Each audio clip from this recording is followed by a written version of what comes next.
Welcome to TK's Diary, where real stories meet real parenting. Parenting a teenager feels like walking a tightrope, doesn't it? One wrong move and you fear they'll fall. So you hold on tight, sometimes too tight.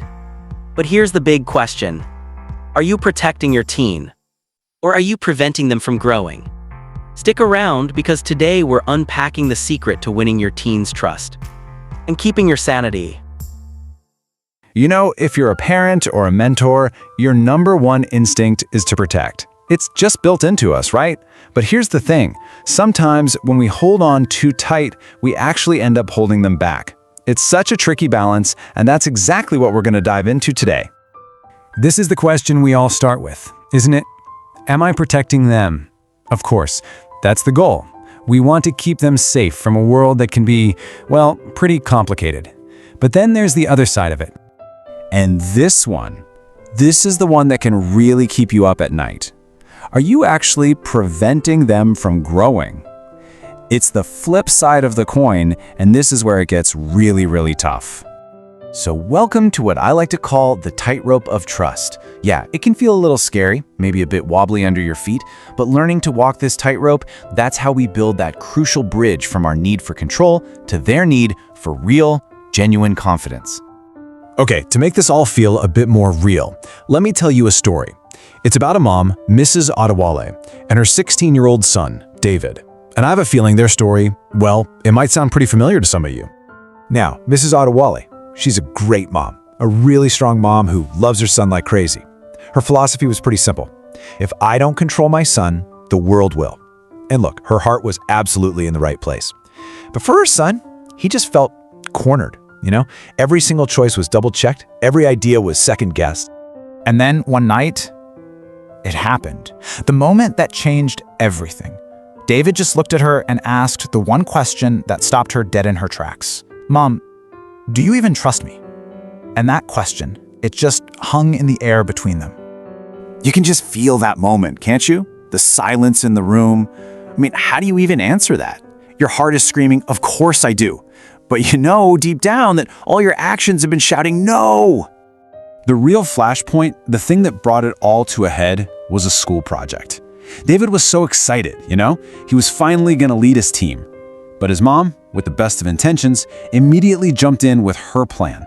And that's when he just burst. He said, "You always tell me what to do, but you never let me decide anything myself. How will I ever learn?" He wasn't just asking for freedom. He was begging for the chance to learn, even if it meant making his own mistakes. And right there, that was it, the core of the problem. That night, it really hit Mrs. Adewale. In her desperate effort to protect him from failure, she was actually preventing him from ever learning how to succeed. She was trying to raise a man, but she was still treating him like a little boy. So the very next morning, she completely changed her approach. She went to David and said something powerful. She said, "David, I trust you. If you need my advice, I'm here, but I believe you'll make the right choices." See, she didn't just let go completely. She just changed her role from commander-in-chief to a trusted consultant. And in that one moment, David finally got the space he needed to start growing. Okay, so this story isn't just about David and his mom, right? It's a huge lesson for all of us. It really shows us why making that shift from control to trust is just so important. And here's the key takeaway. We have to completely reframe what we think trust means. Trust isn't just letting go and abandoning them to the wild. No way.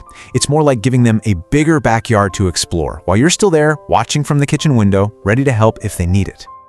Let's break it down like this. On one side, you've got control. That's the hovering, the micromanaging, the do it my way. On the other side, you've got guidance. That's advising, mentoring, asking questions. It's really the difference between being a boss and being a great coach.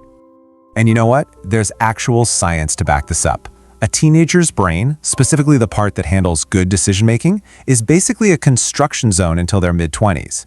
It needs practice reps to build those connections. And if they don't get that practice, well, they don't make progress. It's that simple.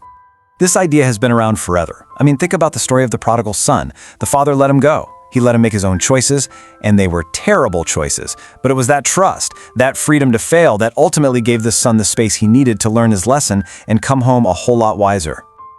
All right, so we get the what and we get the why. That's the easy part. But now let's get down to the nitty-gritty. How do we actually take this from just an idea and put it into action in our own lives? It really starts with a simple mental swap. Every time you feel that instinct to control, just pause for a second and ask yourself, okay, how can I guide here instead?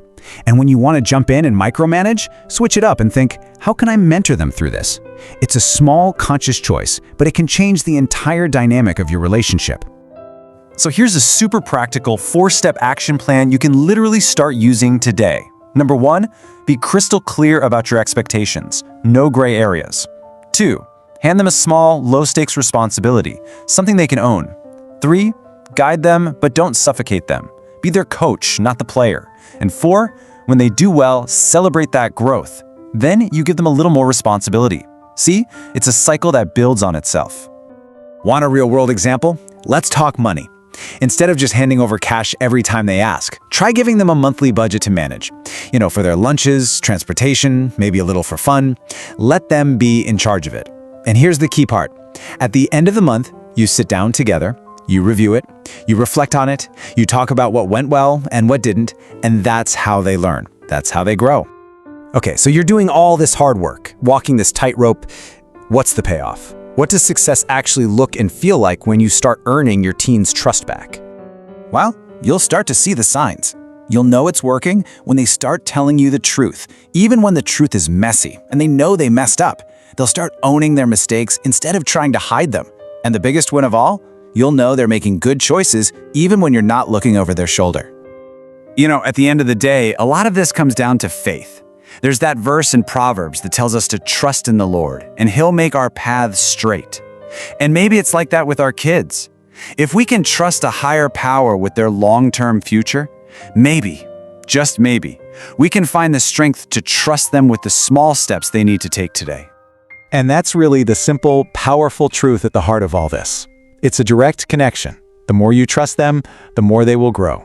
Your trust is literally the soil that their independence and maturity needs to take root. So I'm going to leave you with this one question to think about. The question isn't if you should loosen your grip, but how. How will you start to loosen that grip? Not to let go, but to make your guidance even stronger and to finally give them the space they need to grow. Here's the truth, your teen doesn't need a warden. They need a guide. Trust doesn't weaken your control. It strengthens their confidence. And when you trust God with their future, you can trust them with today's small steps. That's how you win your teens' trust. And keep your sanity. This is TK's Diary. If this spoke to you, don't keep it to yourself. Like, comment, subscribe, and share this with a parent or mentor who needs it.